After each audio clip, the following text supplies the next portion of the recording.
আজকে সকাল সকাল দেখুন তোমাদের দাদাভাই ক্ষেত করছে, দুজনে মিলে করেছি। আমি এই ফুলকপি গাছগুলো লাগিয়েছি ফাঁকা ফাঁকা করে, তাহলে ভালো হবে ফুলকপিগুলো।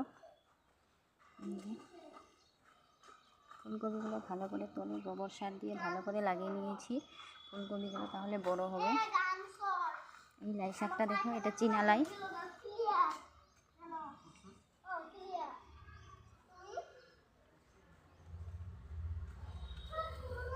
টমেটো গাছে মোটামুটি ভালোই টমেটো ধরেছে।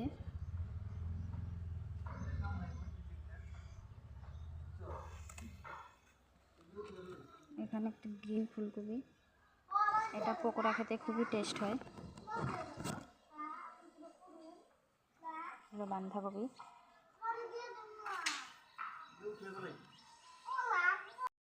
লাউ শাক তুলে নেব। এই যে লাউ শাক,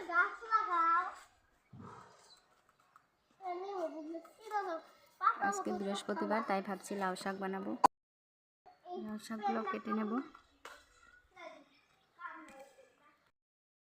আর সর্ষে ফুলের পকোড়া হবে। আর এই যে এখানে তুলে নিয়েছি লাউ শাক বানাবো। পাপা আসো।